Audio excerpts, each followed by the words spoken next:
पौधों की वृद्धि और विकास का सिद्धांत एक बेहद दिलचस्प विषय है। जब हम पौधों की बात करते हैं तो हमें समझना चाहिए कि यह केवल एक साधारण प्रक्रिया नहीं है, बल्कि यह एक जटिल और अद्भुत विज्ञान है।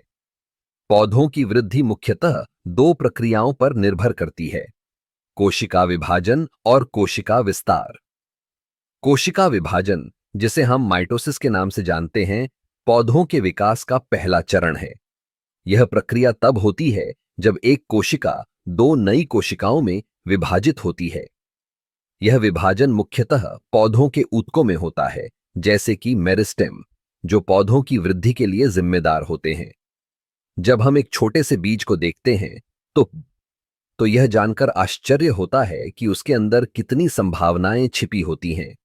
बीज में मौजूद जीन और हार्मोन जैसे कि ऑक्सिन, गिब्बेरेलिन और साइटोकाइनिन पौधों की वृद्धि को नियंत्रित करते हैं। अब बात करते हैं कोशिका विस्तार की। जब कोशिकाएं विभाजित होती हैं तो वे धीरे धीरे बढ़ती भी हैं। यह विस्तार मुख्यतः पानी और पोषक तत्वों के अवशोषण पर निर्भर करता है। जब पौधा पर्याप्त मात्रा में पानी प्राप्त करता है तो उसकी कोशिकाएं फूल जाती हैं, जिससे पौधे की ऊंचाई और चौड़ाई बढ़ती है। यह प्रक्रिया बहुत महत्वपूर्ण है क्योंकि यह पौधे को स्थिरता और मजबूती प्रदान करती है। पौधों की वृद्धि में पर्यावरणीय कारक भी महत्वपूर्ण भूमिका निभाते हैं। प्रकाश, तापमान और मिट्टी की गुणवत्ता सभी पौधों की वृद्धि को प्रभावित करते हैं।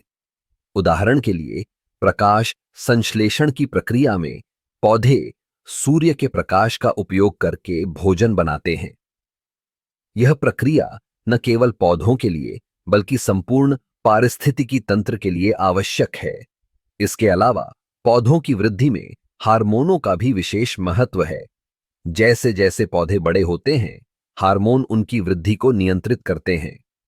ऑक्सिन, जो मुख्यतः पौधों के ऊर्ध्वाधर विकास में मदद करता है, पौधों को प्रकाश की ओर बढ़ने के लिए प्रेरित करता है। पौधों का विकास केवल उनकी शारीरिक वृद्धि तक सीमित नहीं है, यह उनके जीवन चक्र, प्रजनन और पर्यावरण के साथ उनके संबंधों को भी प्रभावित करता है। जब पौधे फूल देते हैं तो यह न केवल उनकी प्रजनन प्रक्रिया का हिस्सा है, बल्कि यह अन्य जीवों के लिए भी महत्वपूर्ण है। इस प्रकार पौधों की वृद्धि और विकास का सिद्धांत एक जटिल और बहुआयामी प्रक्रिया है, जो न केवल विज्ञान के लिए बल्कि हमारे जीवन के लिए भी अत्यंत महत्वपूर्ण है। पौधों का यह अद्भुत संसार हमें सिखाता है कि जीवन कैसे विकसित होता है और कैसे हम सभी एक दूसरे से जुड़े हुए हैं।